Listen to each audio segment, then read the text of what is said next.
Bismillahirrahmanirrahim. Assalamualaikum warahmatullahi wabarakatuh. Waalaikumsalam warahmatullahi wabarakatuh.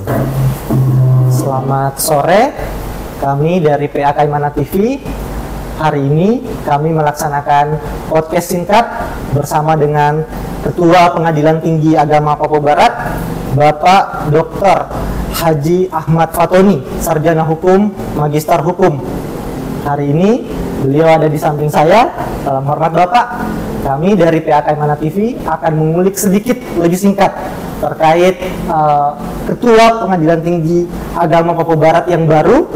Lalu kemudian kita akan mengulik seputar apa saja yang kemudian menjadi kiat dan program kerja yang akan dilaksanakan selama menjabat menjadi Ketua Pengadilan Tinggi Agama Papua Barat. Untuk mengefisienkan waktu,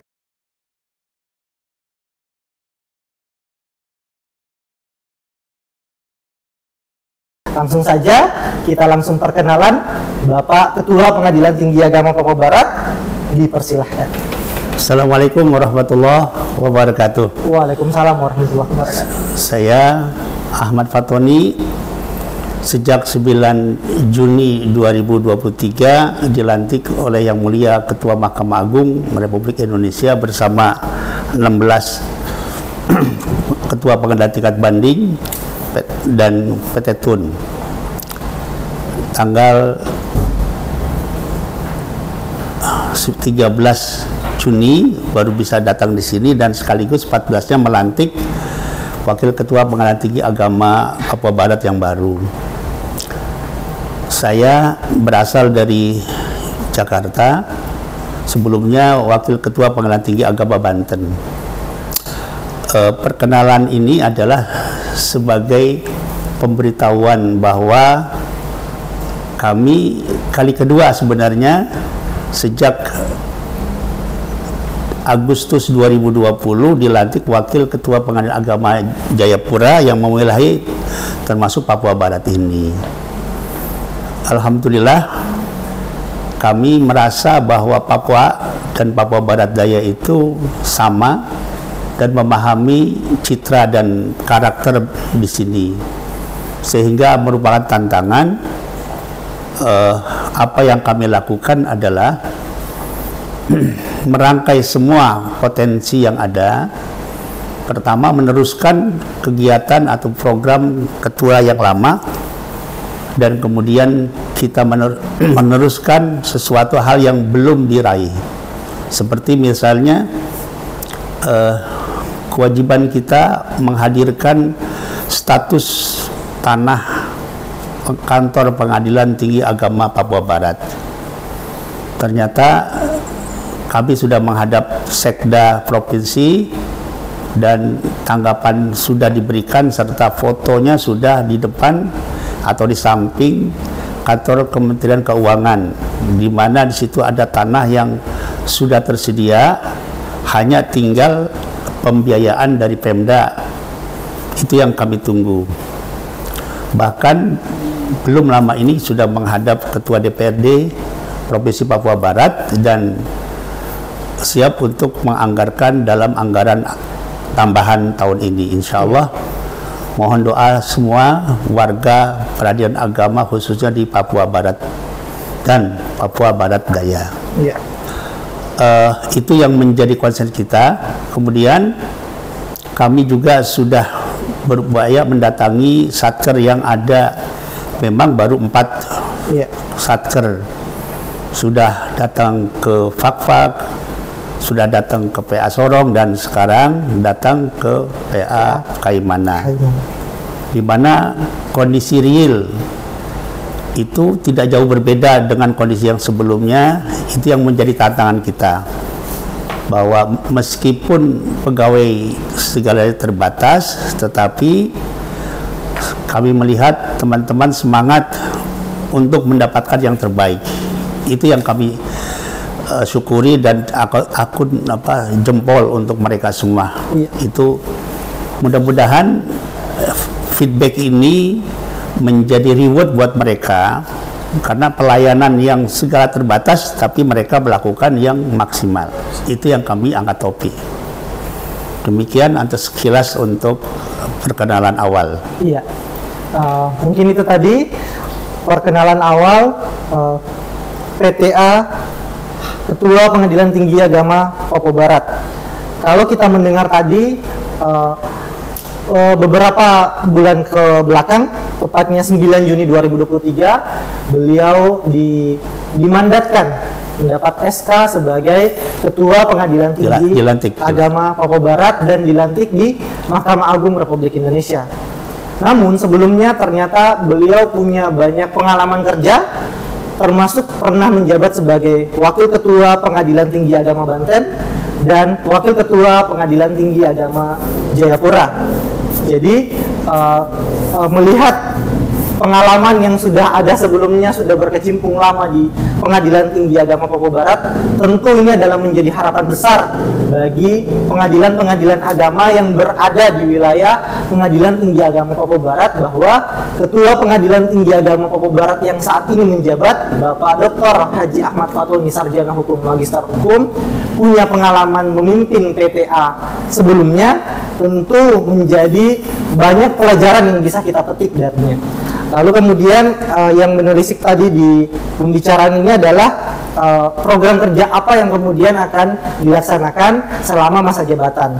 Tadi beliau Ketua Pengadilan Tinggi Agama Papua Barat mengatakan bahwa akan merangkai potensi-potensi yang ada di wilayah hukum Pengadilan Tinggi Agama Papua Barat, termasuk adalah meneruskan program-program kerja yang sudah dicanangkan oleh pimpinan PTA sebelumnya.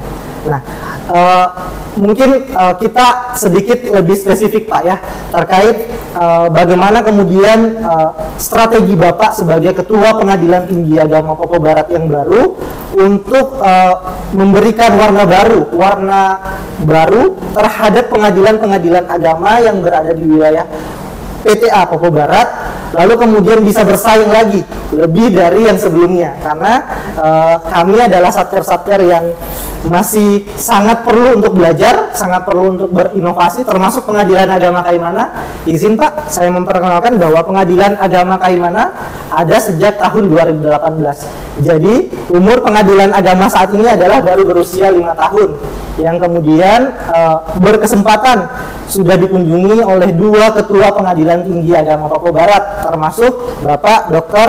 Haji Ahmad Fatoni, Sarjana Hukum, Magister Hukum. Nah, kemudian bisa Bapak jelaskan secara spesifik apa kemudian kiat-kiat Bapak untuk memberikan semangat baru kepada kami pegawai aparatur peradilan yang ada di wilayah hukum PTA Papua Barat. Silahkan. Baik.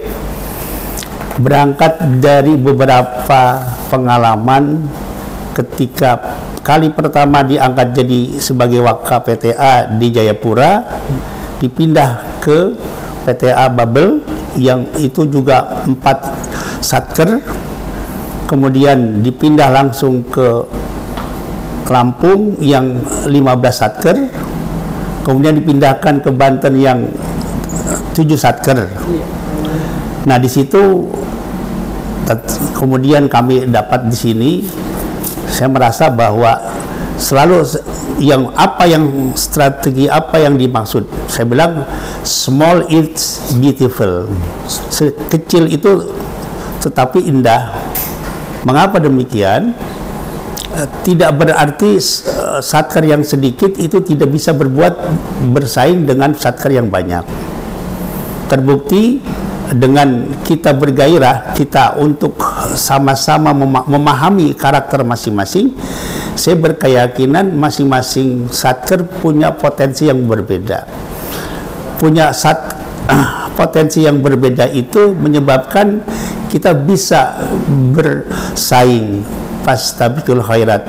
Makanya kami bersama dengan unsur pimpinan, wakil ketua PTA, Aditra dan sekretaris itu memahami dan memantau langsung dengan program monitoring, pembinaan monitoring by Zoom yang sebulan sekali, kemudian evaluasi setiap seminggu sekali kita memantau, termasuk dengan hakim pengawas bidang dan hakim pengawas daerah yang memantau itu, memberikan stimulan dan langsung memberikan jawaban ketika ada terjadi sesuatu hal. Misalnya kemarin baru beberapa kali datang, ada khususnya apa yang diamanatkan oleh baik Ketua Kamar Agama dan Ketua Mahkamah Agung tentang profesionalisme hakim. Nah, kita setiap hakim bahkan yang datang itu memeriksa berkas baik secara Zoom maupun langsung gitu ya. Dan kita memberikan bimbingan langsung, tidak menyalahkan, tetapi memberikan arahan sesuai dengan yang sudah kita dapatkan bersama. Ketika terjadi perbedaan, kita ajak diskusi. Ternyata mereka memahami mengapa berbeda. Karena berbeda itu kita langsung kasih solusi. Itu memberikan sentuhan terhadap hakim secara baik normatif maupun hati nurani, menyebabkan mereka bukan disalahkan tetapi merasa dibangun. Ketika seorang kapabilitas itu dihancurkan oleh kita atasan, itu menyebabkan mereka drop dan tidak mau berbuat lebih baik lagi. Tetapi ketika dia memahami dan diajak bicara seperti itu. Begitu juga dengan unsur kepanitraan dan kesekretariatan, baik panitera maupun sekretaris itu telah memberikan bimbingan langsung. Ini yang kiat-kiat mengapa kita setiap satker itu mempunyai potensi yang berbeda. Perbedaan itulah kita angkat untuk menjadi yang lebih baik. Gitu. Iya, jadi ternyata sangat simpel ya untuk bagaimana kemudian kita bisa menjalankan tugas secara profesional dan berintegritas. Ada 3 poin penting yang bisa kita petik dari pernyataan Ketua Pengadilan Tinggi Agama Papua Barat. Yang pertama adalah jangan kita selalu merasa kecil, bahwa walaupun kita sedikit, jangan selalu merasa bahwa kita tidak bisa. Jadi kecil itu diibaratkan adalah indah atau beautiful. Jadi yang kedua adalah bagaimana kita kemudian memahami karakter kita yang sangat berbeda-beda, karena kita ketahui bahwa kita sebagai aparatur peradilan di seluruh Indonesia ini adalah bersumber atau berasal dari daerah-daerah yang berbeda dan tentu mempunyai watak yang berbeda-beda juga. Lalu yang ketiga adalah bagaimana kita mengembangkan potensi yang ada, potensi yang berbeda sehingga mampu menghasilkan cipta karya yang terbaik. Ya. Kemudian tadi sempat beliau mengatakan bahwa saat ini Pengadilan Tinggi Agama Papua Barat juga berjuang dalam hal pembangunan gedung kantor, dalam hal ini pengadaan tanah untuk PTA yang baru saja diresmikan tahun kemarin. Sekarang kebetulan Pengadilan Agama akan melaksanakan yang namanya peletakan batu pertama di pembangunan gedung kantor Pengadilan Agama Kaimana. Apa kemudian harapan Bapak terhadap yang dapat menunjang kemudian pembangunan gedung kantor Pengadilan Agama Kaimana yang sejak 2018 baru 2023 kemudian bisa melaksanakan yang namanya pembangunan gedung kantor? Iya. Baik. Kebetulan juga sejarah berulang, saya di Lampung itu ada 3 satker yang mendapat pembangunan tahun lalu, dan saya langsung berkecimpung memeriksa tentang keberadaan gedung yang baru. Sepertinya sama pembangunannya itu ya, ini 2018. Sangat beruntung kita di Papua Barat, PA Kaimana 2018 mendapatkan gedung sewa, bukan sewa ya, ini pinjaman dari Pemda gitu ya. Kemudian mendapatkan kucuran dana tanah dan tahun ini mendapatkan untuk pembangunannya.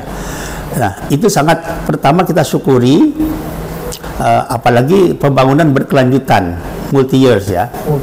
Nah, itu amanah yang harus kita jaga. Pertama kita syukuri, amanah kita laksanakan dengan sebaik-baiknya. Pesan saya kepada unsur pimpinan dan aparat di PA Kaimana bahwa itu adalah uang belanja negara dan itu APBN. Jadi kalaupun ada sesuatu yang bertanya tentang itu, jawab saja bahwa itu bukan uang kami, itu sudah sesuai dengan tender yang telah ditentukan. Silakan saja, mau apapun silakan, kami tidak tahu, karena kami hanya menjaga agar amanah itu bisa selesai. Pembangunannya bertahap, kita akan kontrol ya. Nanti termasuk PTA juga akan mengontrolnya. Kemudian insya Allah kalau memang berdasarkan anggaran dan schedule time untuk pembangunan itu tahun depan Agustus ya sudah selesai. Iya Pak. Itu kami harapkan pertama aparat PA Kaimana yang tadi saya mengecek dari unsur kepanitraan saja belum ada panmud. Iya Pak. Kemudian dari unsur kesekretariatan, sekretaris belum ada kasubag. Iya. Itu dan termasuk yang membantu PPNPN saja cuma 4. Nun jauh di sana banyak sekali ya. Itu yang saya bilang small is beautiful, kita syukuri apa yang ada. Kalau kita minta ke pusat, mudah-mudahan terkabulkan. Tetapi kalaupun tidak, kita jangan berkecil hati.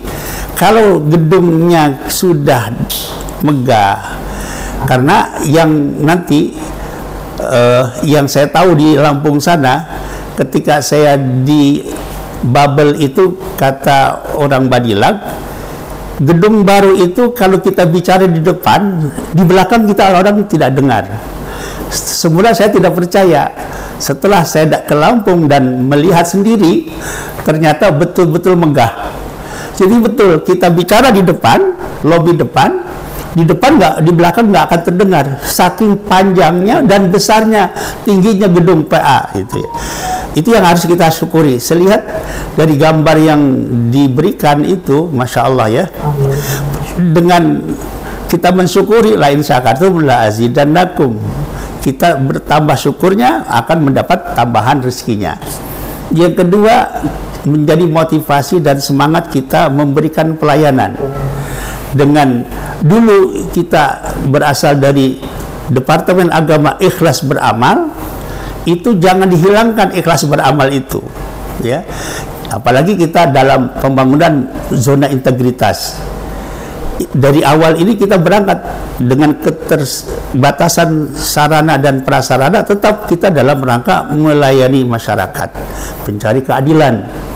Kita dengan lambang Mahkamah Agung itu akan dilihat dan disorot oleh masyarakat.